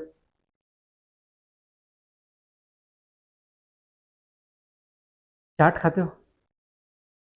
हाँ, चाट का तवा देखा है? उसमें बैठ के देखा है? अच्छा, नहीं बैठ के, बैठने की जरूरत नहीं है ना। तो बाहर से जब देखते हो तो ये जो तवा है या जो पैन है उससे ना ऐसा एयर लहराते हुए दिखते रहती है, देखा होगा, है ना। या तो गर्मी के दिन में कार रखे रहोगे तो उसके ऊपर में जो एयर है ऐसे मूव होते रहती है, वो ये दिखाता है कि वहां पे एयर की डेंसिटी कम हो गई है ना। अगर वायु का घनत्व या एयर की डेंसिटी उस जगह पे कम हो गई है तो वायु का दबाव क्या होगा? कम होगा कि ज्यादा? एयर का प्रेशर। अगर किसी जगह पे एयर की डेंसिटी कम हो गई तो प्रेशर कम होगा कि ज्यादा होगा? सिंपल चीज, जहां पे घनत्व कम है तो प्रेशर कम है, जहां एयर की डेंसिटी हाई है वहां पे प्रेशर हाई है कि नहीं? तो मतलब जो चीज गर्म है वो वहां पे प्रेशर लो होता होगा ना, क्योंकि जहां पे गर्म है तो एयर की डेंसिटी क्या होती होगी? जहां गर्म है वहां पे एयर की डेंसिटी क्या होती होगी? कम होती होगी। तो जहां पे एयर की डेंसिटी कम होती है वहां पे एयर प्रेशर क्या होता होगा? कम होता होगा। तो अब वो सब कुछ छोड़ते, हाई टेम्परेचर लो प्रेशर, ठीक है ना, high temperature low pressure, low temperature high pressure, simple. पर हो क्या रहा होगा एक्चुअल में, डेंसिटी क्यों कम हो रही है? क्योंकि एयर इतना गर्म हो जाते हैं, हल्का होकर ऊपर चले जाते हैं, है ना, ऊपर हो जाने के कारण से नीचे का जो प्रेशर है वो कम हो जाता है।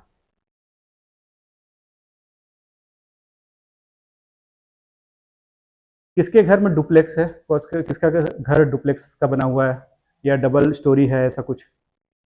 आपका डबल स्टोरी है ना, मल्टीपल स्टोरीज है ना और किसी का है? आपका है ना। तो देखना, कभी जैसे सीढ़ी में चढ़ के, अगर दोनों घर के अंदर से ही सीढ़ी है तो आप ना चढ़ते जाओ, ऊपर में जाके गर्म लगने लग जाता है, फिर उतरोगे नीचे ठंडा लगने लगता है ना। क्या हो रहा है कि जो गर्म है वो हल्का है, वो ऊपर, तो वो साइकोलॉजिकल इशू है। तो क्या है कि एयर का टेंडेंसी होता है कि गर्म हमेशा से ऊपर होता है ना। अगर यहाँ पे जो सबसे ज्यादा गर्म एयर होगा ना, तो वो ये ऊपर में होगा। तो एक बार ऐसे ना हनुमान जी जैसे लटक के क्लास करना और एक बार नीचे बैठ के क्लास करना, देखना आपको ना समझ आएगा कि ऊपर में ज्यादा गर्म रहता है, नीचे में ठंडा रहता है। और यहाँ पे भी सबसे ज्यादा ठंड होगी ना, वो नीचे में होगी, जमीन में। तो एक आध बार जमीन में बैठ के भी क्लास करके देखना, लेट के भी देखना, मतलब तब समझ आएगा कि हाँ कितना ठंडा है करके। गर्मी के दिन में हमारी नेचुरल टेंडेंसी होती है कि हम फ्लोर में बैठ के मजा आता है, और उसका कारण है कि नीचे थोड़ा बहुत ठंडा रहता है, ठीक है ना। और फर्स्ट फ्लोर या ऊपर के जो फ्लोर्स होते हैं वो ज्यादा गर्म होते हैं, उसका एक कारण तो है सनरेज पड़ता है, पर अगर सनरेज नहीं भी पड़ता तो ऊपर का फ्लोर गर्म होता, क्योंकि गर्म एयर ऊपर जाने की टेंडेंसी होती है। तो आप हाँ छत में पानी डाल लो फिर, है ना। तो और क्या किया जा सकता है ऐसे कंडीशन में? तो अगर छत का सीलिंग बहुत हाइट पे कर दिया मैंने, तो नेचुरली नीचे पे ज्यादा ठंडा लगेगा। जैसे मंदिर मस्जिद वगैरह होता है, इसका सीलिंग को इतना हाई कर देते हैं कि नीचे में नेचुरली ठंडा लगे, है ना। इसलिए राजाओं के महल, उस समय तो एसी होता नहीं था, तो राजाओं के जो महल थे वो इतने हाइट पे होते थे ताकि ना गर्म एयर बहुत ऊपर चला जाए और नीचे रिलेटिवली कोल्ड एयर रहे, ठीक है। तो कहीं पे वाटर के मॉलिक्यूल डिसाइड करते हैं कि वहां पे कितना टेम्परेचर होगा या नहीं होगा।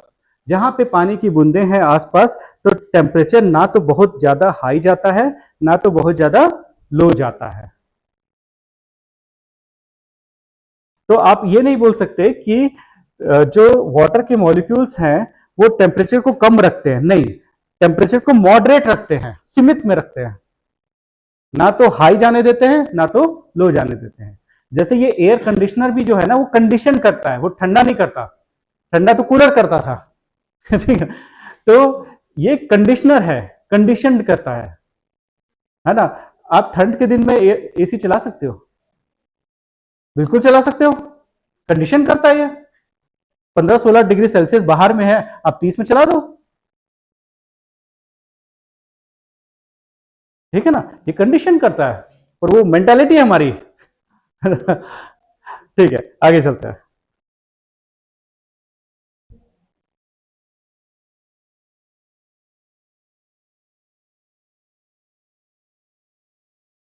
अब देखो, ये 5 एरिया है, शिमला, दिल्ली, मुंबई, चेन्नई, कोलकाता, ठीक है ना। इसमें से सी से डिस्टेंस सबसे ज्यादा किसका होगा? शिमला, चेन्नई, कौन बोला बे ऑफ बंगाल के बगल में यार, इसमें ही डूबना है, इसी में डूब के मरना है, पता है यही परफेक्ट है। तो सबसे डिस्टेंस में कौन सा है? शिमला है, ठीक है ना। इसके बाद क्या है? दिल्ली। तो सी से डिस्टेंस क्या मैटर करता होगा? सी से डिस्टेंस होने से क्या दिक्कत होगा? हाँ, मॉइस्चर, नमी इनके पास कम होगा, दोनों के पास मॉइस्चर कम होगा, और मॉइस्चर कम होने के कारण से गर्मी के सीजन में ज्यादा गर्मी होती होगी और ठंड के सीजन में ज्यादा ठंडी होती होगी, है कि नहीं? तो दिल्ली में वैसे ही है ना, लू भी अच्छा खासा चलती है और ठंड में भी अच्छा खासा ठंड हो जाता है, ठीक है। तो मतलब एक और रीजन क्या हुआ? डिस्टेंस फ्रॉम द सी। जबकि मुंबई, चेन्नई और कोलकाता यहाँ पे मॉडरेट टेम्परेचर आता है, ना तो बहुत ज्यादा हाई जाएगा ना तो लो। तो विंटर का मजा इस जगह पे तो मजा ही नहीं आएगा कभी, ये विंटर में है। ठीक है।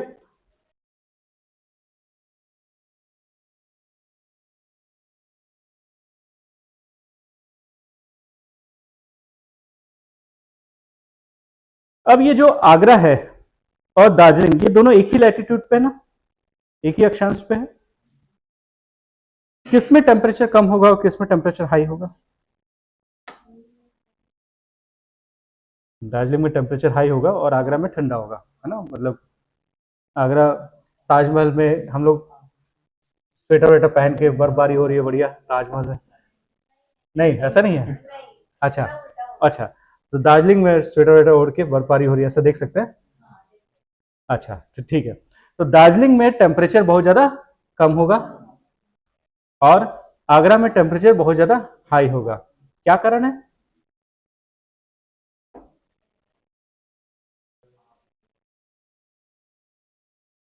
तो बे ऑफ बंगाल के पास है तो टेम्परेचर बहुत ज्यादा हाई और लो नहीं जाना चाहिए।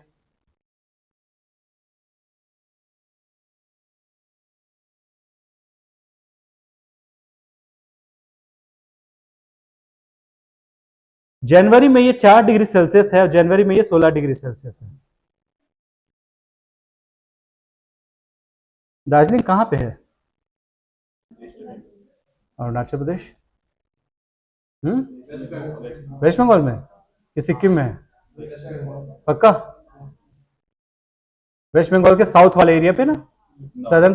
अच्छा, नॉर्थ है, नॉर्थ वाले वेस्ट बंगाल पे है दार्जिलिंग। यस, है ना। वेस्ट बंगाल के नॉर्दर्न साइड में, उत्तरी साइड में है क्या? दार्जिलिंग। तो सिक्किम भी वेस्ट बंगाल में है ना? नहीं है? तो क्या है? हाँ, तो सिक्किम क्या स्टेट है? यस, सिक्किम एक स्टेट है, तो वेस्ट बंगाल के अंदर कैसे डाल दोगे? ठीक है ना, वेस्ट बंगाल अपने आप में स्टेट है, सिक्किम अपने आप में स्टेट है। ठीक है ना। हाँ, तो मैं ये पूछ रहा था कि दार्जिलिंग जो है वो इतना ठंडा क्यों है? हाई एल्टीट्यूड के कारण से, ऊंचाई ज्यादा है करके। तो हाई एल्टीट्यूड के कारण से दार्जिलिंग ज्यादा ठंडा है, जबकि सेम लैटिट्यूड पे आगरा जो है वो क्या है? गर्म है। तो ओनली लैटिट्यूड डिसाइड नहीं करता कि वहां पे टेम्परेचर हाई है कि लो है, अल्टीट्यूड या हाइट भी डिसाइड करता है कि टेम्परेचर हाई होगा कि लो होगा। ये ठीक है। मतलब हाइट का भी बहुत बड़ा रोल है टेम्परेचर का, मतलब सॉरी, अल्टीट्यूड का भी बहुत बड़ा रोल है। ठीक है। ये हाइट के साथ टेम्परेचर क्यों लो होता जाता है?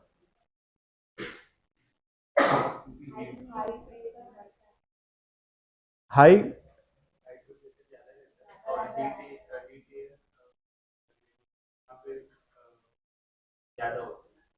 तो हाई अल्टीट्यूड पे, बहुत ऊंचाई पे प्रेशर क्या होता है? प्रेशर ज्यादा होता है ना। तो इसके कारण से हम जब कई कई बार ऊपर जाते हैं तो ज्यादा प्रेशर आने के कारण से नोज से ब्लीडिंग होती है, और वो तो बॉडी के अंदर प्रेशर ज्यादा रहता है। आप जैसे ही हिली एरिया पे जाते हो, कान में ऐसा सा हल्का सा वाइब्रेशन हल्का सा होता है, या प्लेन में भी कभी जाते हो तो ऐसा आपको ईयर में समझ आता है। तो वो जब ऐसा होता है तो वो लो प्रेशर के समय फील होता है कि हाई प्रेशर के समय फील होता है? बाहर में ज्यादा प्रेशर होता है तब।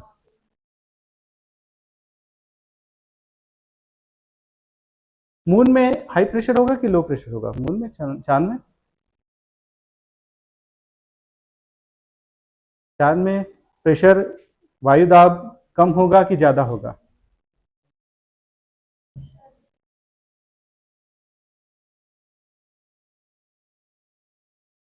हाँ,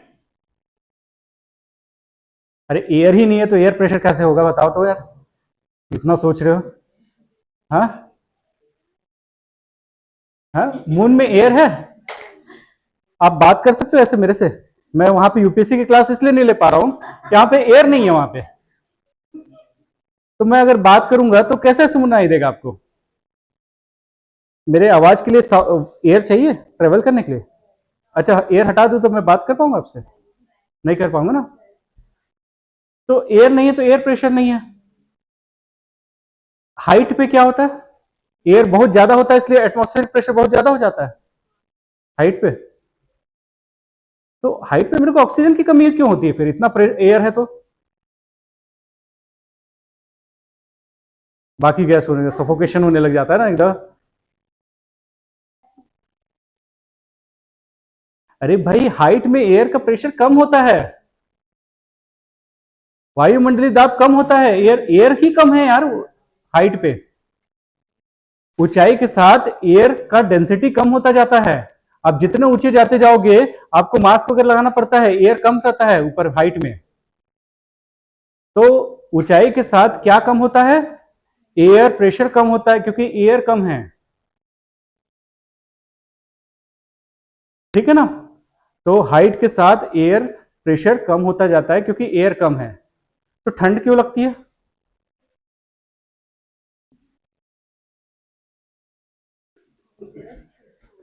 ठंड क्यों लगती है?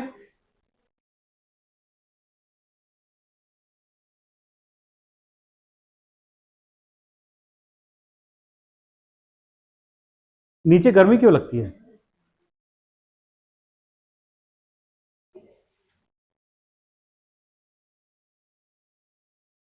हमारे अर्थ में ग्लोबल वार्मिंग क्यों हो रहा है ये बताओ तो। किस चीज के कारण से? कौन सी gas? Carbon dioxide gas. Carbon dioxide gas गर्म करके रखती है।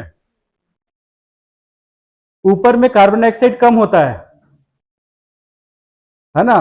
तो इसलिए गर्मी गर्मी कम होती है वहां पे, है ना? कार्बन डाइऑक्साइड नीचे रहता है और ऑक्सीजन रिलेटिवली ऊपर रहता है। तो अगर कोई पूछे हाइट के साथ टेम्परेचर क्यों लो होता जाता है, तो बताओगे कि ग्रीन हाउस गैस, है ना, खासकर कार्बन डाइऑक्साइड और वाटर वेपर, जलवाष्प जो होते हैं ना, ये सब हैवी हैं, तो ये ऊपर तक नहीं जा पाते, तो ना वो नीचे ही रहते हैं। इसलिए हाइट के साथ टेम्परेचर लो होता जाता है। कार्बन डाइऑक्साइड नीचे क्यों रहता है? कैसे हैवी है? क्योंकि O2 में सी लग गया है ना? O2 में सी लग गया है तो हैवी हो गया। तो अगर कार्बन डाइऑक्साइड और ऑक्सीजन में देखा जाए तो कौन नीचे होगा कौन ऊपर होगा? CO2 नीचे होगा, क्योंकि इसमें सी है। सी का 6 होता है, O2 का O का क्या होता है? 8 होता है। तो है ना, तो इसके कारण से वो हैवी है ना?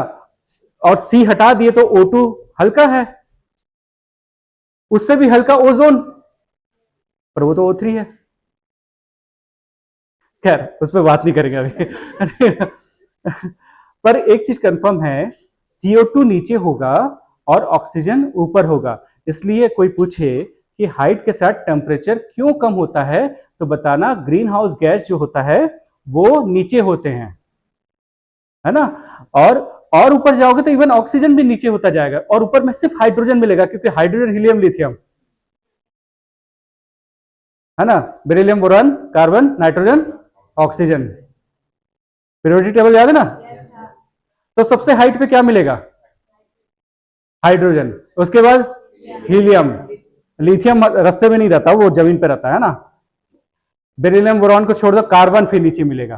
पर कार्बन बस होता तो वो बीच में होता, पर कार्बन डाइऑक्साइड हो गया तो हैवी हो गया।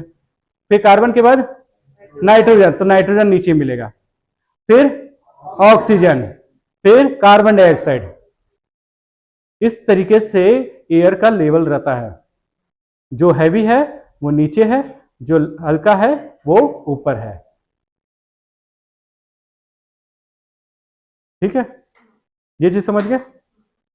अभी ठंड का दिन आ रहा है, लकड़ी जलाओगे, और जहां पे लकड़ी जला रहे ना उसके यहीं पे खड़ा होना, ऐसा ऐसा सूंघ के देखना। कुछ देर में बेहोश हो जाओगे। इसका कारण क्या है? CO2 इनहेल से दिक्कत नहीं है। मेरी कश्ती तो वहां डूबी जहां पानी कम था, जहां पे ऑक्सीजन कम था, कार्बन मोनोऑक्साइड से दिक्कत है मुझे। कार्बन मोनोऑक्साइड इनहेल करना अच्छी बात नहीं है। क्यों अच्छी बात नहीं है? हाँ, कार्बन मोनोऑक्साइड में ज्यादा इनहेल कर लिया तो क्या होता होगा?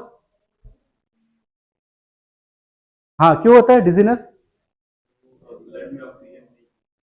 क्यों नहीं पहुंच पाता ब्लड में ऑक्सीजन?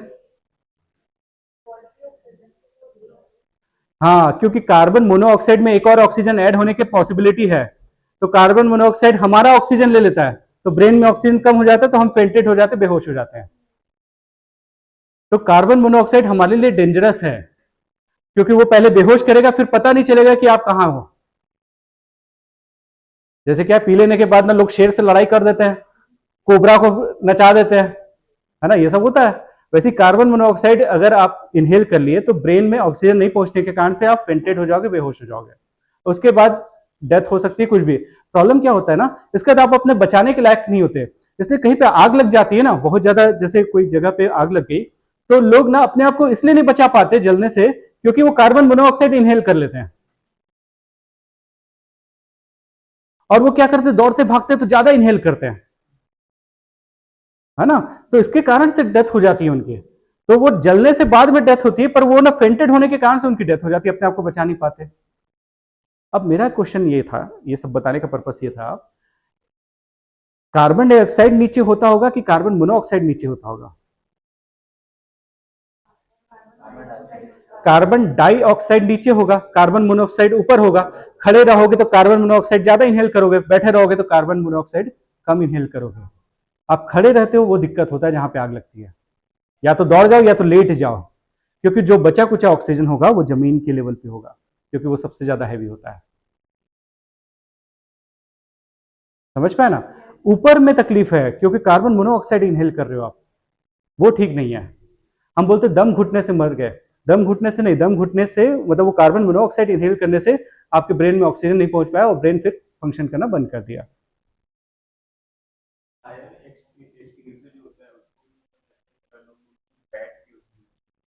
हाँ, वो डिपेंड करता है, बहुत टाइप का आता है ना। उसमें क्या है कि वो, खैर नहीं, अभी उस पर नहीं जाता है ना। उसमें ड्राई और ये आइस वाला होता है और अलग अलग वैरायटी होती है, तो डिपेंड करता है कि कौन सा वाला है। एक है कि ऑक्सीजन को ब्लॉक करता है ताकि वो बंद हो जाए, है वैसे है।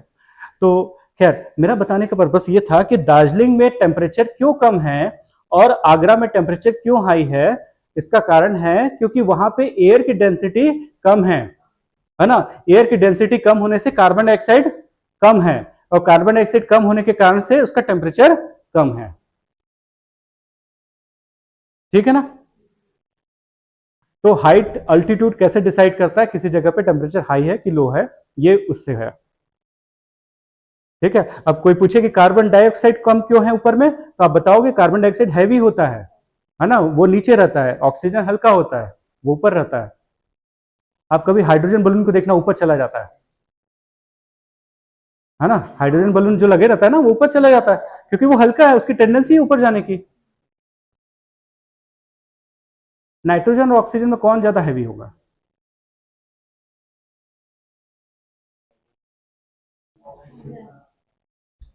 ऑक्सीजन ज्यादा हैवी होगा ना, क्योंकि पीरियोडिक टेबल बताओ, नाइट्रोजन ऑक्सीजन, तो नाइट्रोजन हल्का है, ऑक्सीजन हैवी है ना। तो अगर मैं टायर में नाइट्रोजन डालता हूं तो वो टायर को हल्का रखता है ना, इससे माइलेज बढ़ता है। कोई एयर ऊपर आने की टेंडेंसी होगी तो वो उसको ज्यादा वेट नहीं करेगा। तो इसलिए कई जगह पे वाटर एयर स्टेशन में नाइट्रोजन फिलिंग स्टेशन लिखा रहता है, समझो ना। नाइट्रोजन भरने से टायर हल्का रहता है, और हल्का होने से क्या बेनिफिट है, गर्मी के दिन में वो बहुत ज्यादा प्रेशर, वो फैलता नहीं है बहुत ज्यादा। ठीक है, और माइलेज ज्यादा देता है गाड़ी। ठीक है।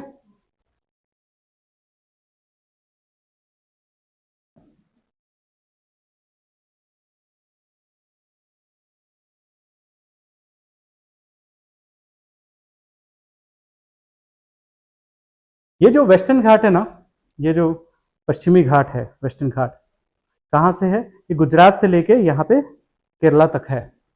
कहाँ से कहाँ तक? गुजरात से लेके केरला तक। मानसून इसी साइड से आती है, ऐसा साउथ वेस्ट बोलते हैं, दक्षिण पश्चिमी मानसून ऐसे आती है और सारा बारिश, मोस्ट ऑफ द बारिश इसी साइड करा देती है, ठीक है ना। इसके कारण से इस जगह पे बहुत ज्यादा बारिश होती है, इस जगह पे हैवी रेनफॉल होता है। इसी के कारण से यहाँ पे ना रेन फॉरेस्ट है, वर्षावाती वन इस जगह पे, ठीक है ना, इस जगह पे। तो क्या होता है, देखो किसी जगह पे बारिश ज्यादा हुई, इसका कारण था वेस्टर्न घाट। वो भी वेस्टर्न घाट का इस साइड वाला एरिया जो है ना, इस जगह पे ज्यादा बारिश क्यों हो रही है और इधर पे वर्षावाती वन या रेन फॉरेस्ट क्यों है, क्योंकि यहाँ पे पानी जो मानसून विंड अटक जाता है और वहीं पे बारिश करा देता है। जबकि ये जो एरिया है बेंगलोर हैदराबाद वाला एरिया, उसमें पानी की बहुत कमी है ना, मॉइस्चर या नमी की बहुत कमी है। हैदराबाद और ये जो बेंगलोर है, आप खासकर बेंगलोर का सुना होगा इस बार आपने कि बेंगलोर में वाटर का बहुत क्राइसिस हो गया है। लोग ग्राउंड वाटर से बहुत पानी लेते जा रहे हैं, जिसके कारण से बेंगलोर ना धंसता जा रहा है, इतना ज्यादा पानी एक्सप्लॉइट कर चुके हैं, ठीक है ना। तो इसके कारण से ना इस जगह पे ना आपका ड्राइनेस है बहुत ज्यादा। और वहाँ हैदराबाद के जो निजाम थे ना, उन्होंने बहुत सारा सागर बनाया, तालाब बनाया आसपास में, जैसे निजाम सागर, उस्मान सागर। उस्मान नाम पे तो वहाँ पे यूनिवर्सिटी, उस्मानिया यूनिवर्सिटी, वहाँ का बिस्कुट भी बहुत फेमस है, उस्मानिया बिस्कुट्स, है ना। तो ये सारी चीजें, उस्मान सागर, ये 5 सागर बना दिया, क्योंकि हैदराबाद में पानी की कमी थी। और कोई पूछे हैदराबाद में पानी की क्यों कमी थी, तो बताओगे कि वेस्टर्न घाट के इस साइड पे सारा बारिश हो जाती है, इधर पे ड्राई रह जाता है, ठीक है ना। हाँ, तो ये क्या है, रिलीफ। देखो इसी के इस साइड के ढाल में ज्यादा बारिश और इस साइड के ढाल में कम बारिश, तो ये भी डिसाइड करता है कि भाई आप आपके यहाँ कैसा क्लाइमेट होगा।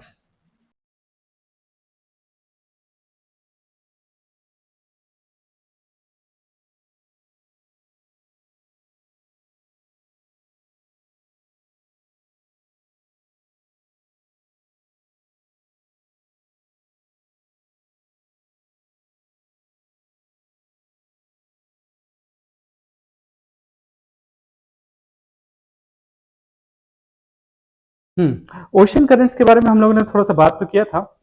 वैसे ओशियन करंट्स के बारे में हम लोग ओशियन की क्लास में ज़्यादा पढ़ेंगे। बस ये समझ लो कि जैसे जलधारा या ओशियन करंट्स वो होते हैं जो ओशियन के अंदर में रिवर है ना। समंदर में भी कुछ नदियां होती हैं, है ना, जो समंदर में बहती है, तो वो उसको हम ओशियन करंट बोलते हैं, ठीक है। हमारे इंडिया के साइड में जो जलधारा है वो ज़्यादा नहीं है, तो इंडिया का क्लाइमेट को बहुत ज़्यादा ये इफेक्ट नहीं करता। पर ओशियन करंट्स बहुत जगह पे बहुत पॉजिटिव और निगेटिव इफेक्ट दोनों डालते हैं। जैसे क्या है, एक एग्जांपल है, ऑस्ट्रेलिया में फुल ऑफ डेजर्ट है, ऑस्ट्रेलिया में बहुत सारे रेगिस्तान है ना। ऑस्ट्रेलिया में एक आध दो डेजर्ट का नाम जानते हो?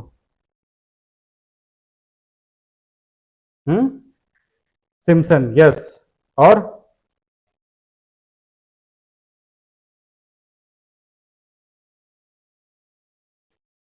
ये अफ्रीका ना, अच्छा ऑस्ट्रेलिया है, हाँ। तो ये है ऑस्ट्रेलिया, इसमें कहीं पे ग्रीन दिख रहा है? यहां पे दिख रहा है, यहां पे एक बड़ा सिटी है, क्या नाम है? पर्थ। और कहां पे ग्रीन दिख रहा है? ब्रिस्बेन, फिर सिडनी, फिर एडिलेड।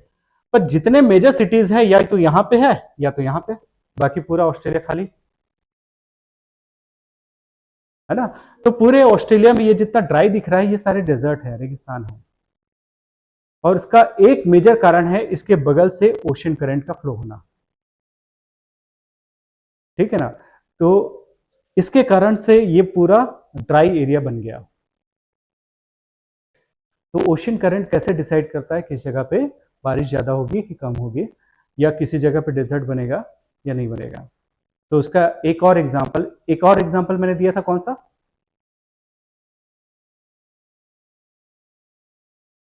ओशन करंट्स का एक एग्जांपल मैंने दिया था यूनाइटेड किंगडम का। यूनाइटेड किंगडम कहां पे गए?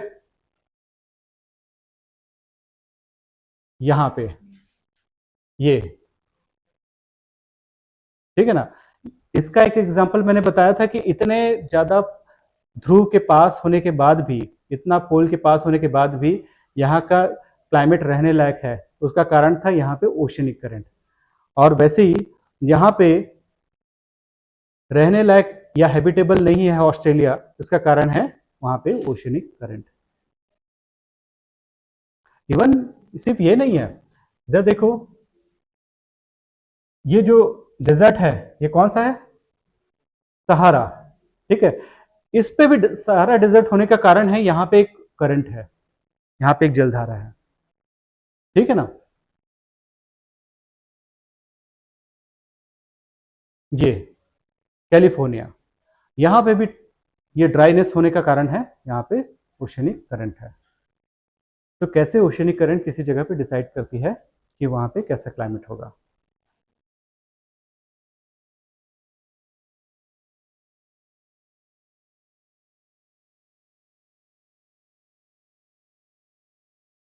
ये कनाडा में इतना सारा ये क्या दिख रहा है? ये इतना सारा पानी क्यों दिख रहा है?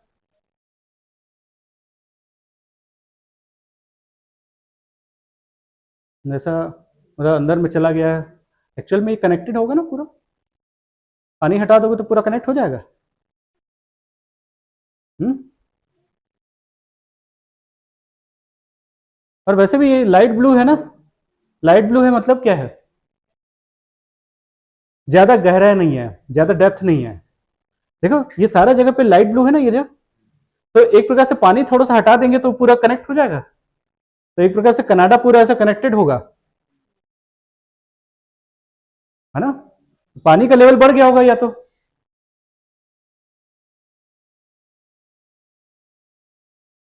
दो ही पॉसिबिलिटी है, या तो पानी का लेवल बढ़ गया होगा, या तो ये अंदर चला गया होगा,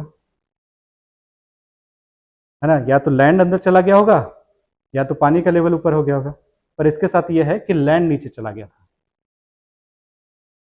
है ना। तो लैंड नीचे चला जाने के कारण से ओशन का वाटर इसके अंदर चला गया, है ना। कल के दिन लैंड फिर से वापस आ जाएगा तो ये पूरा एक बड़ा सा कनेक्टेड कॉन्टिनेंट हो जाएगा। जब आइस एज था ना, तो आइस एज के समय ना इस पे इतना मोटा लेयर बर्फ का जमा था, जिसके कारण से ना लैंड जो है ना बेंड हो गया ऐसा। अब आइस मेल्ट हो गया, पर लैंड को अपने पोजीशन पे रिस्टोर होने में टाइम लगा, तो वो रिस्टोर हो जाएगा बाद में, और बाद में ये सारे पानी चला जाएगा। तो आइडियली ये सारा कनेक्टेड था। ये ग्रीनलैंड किसका पार्ट है? डेनमार्क का। वो कहां पे डेनमार्क? स्वीडन के नीचे। ये स्वीडन है तो कहां है? दिख नहीं रहा। ये है डेनमार्क। तो इतना छोटा सा डेनमार्क, इतना बड़ा आइलैंड।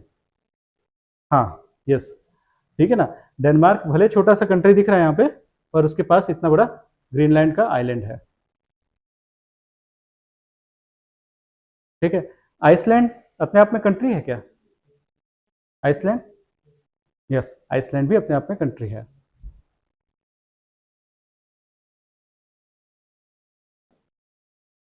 ये क्या है?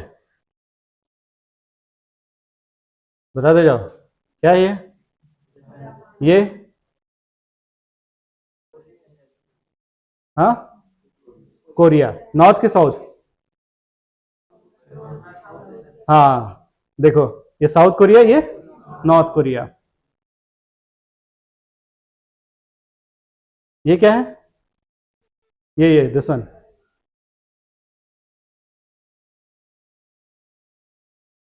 ये तो फिलीपाइंस है।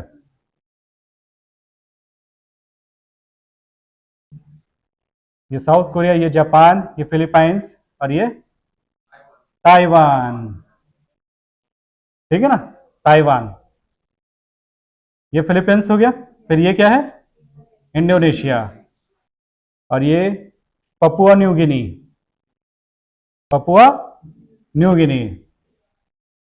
बताते नहीं हो।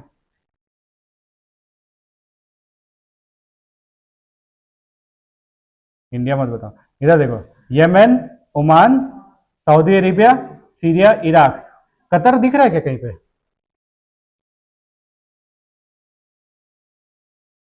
जूम करो, ये देखो। नहीं दिखा मेरे को? तो कहां दिख रहा है? ये है तो ये कुवैत है और ये क्या है, कतर। याद है एक समय इराक कुवैत पर अटैक किया था, आप लोग याद नहीं होगा, मतलब पास्ट में ऐसा हुआ था कि इराक ने कुवैत पे अटैक किया था। इराक में सद्दाम हुसैन था जिसने कुवैत पे अटैक कर दिया था। कुवैत के पास ऑयल का वेल था, है ना, तेल के कुएं थे, इसके लिए इराक ने कुवैत पे अटैक किया था। आइडियली देखा जाए तो ये सुन्नी कंट्री है ना, कुवैत, सऊदी अरेबिया, और इराक शिया कंट्री है। तो एक प्रकार से ये शिया सुन्नी वार जैसा था। इराक और ईरान शिया कंट्री है। कहाँ गया Iran, yes, Iran and Iraq ये शिया कंट्री है, और ये सऊदी अरेबिया ये सब ना सुन्नी कंट्रीज हैं।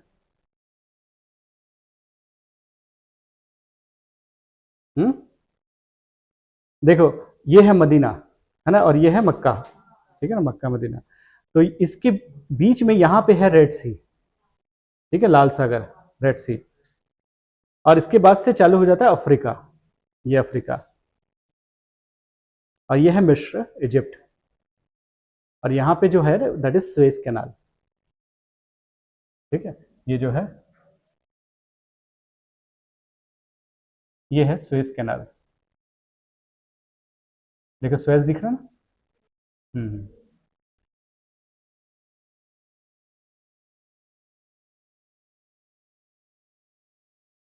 ये जो ग्रीन दिख रहा है ये क्या है,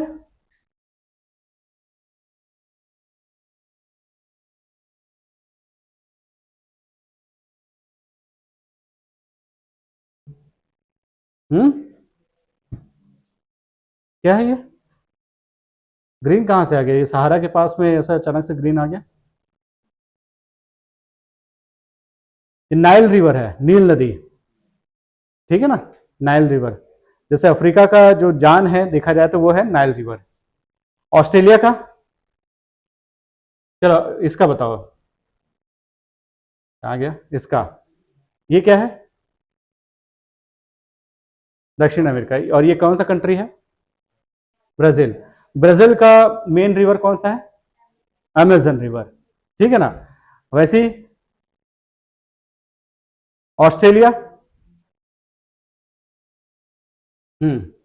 ऑस्ट्रेलिया का जो मेन दो रिवर है वो कौन सी है,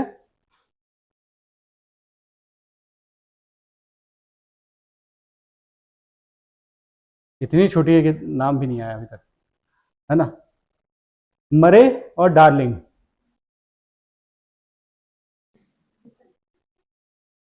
कौन सी दो रिवर है, मरे, डार्लिंग।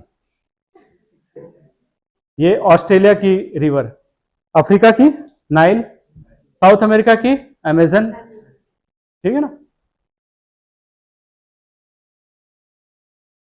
ठीक है। चलो नेक्स्ट क्लास में बाकी देखते हैं, ठीक है। वैसे भी थोड़ा सा ओवरडोज हो गया आप लोग के हिसाब से। तो जो पूछा है मैंने आज जो बताया है, आई होप कि आपको 100% रिमेंबर होगा, है ना। तो कल हम उसके बारे में क्वेश्चन करेंगे कुछ, और आप लोग आंसर करना कि कौन ज़्यादा हैवी है कौन ज़्यादा लाइट है, उसके बारे में देख लेंगे। क्लाइमेट का अगर जो बेस है ना वो आज की क्लास थी, है ना, इससे ना आपको पूरा क्लाइमेट समझ आने लगेगा अगर आज की क्लास समझ आई है तो, ठीक है ना। तो अगर नहीं आई तो रिवाइज करके फिर से क्लास का रिकॉर्डिंग देखना, एक दो बार देख लोगे ना तो आपको पूरा कंसेप्ट याद हो जाएगा, ठीक है। कोई डाउट है यू कैन आस्क मी।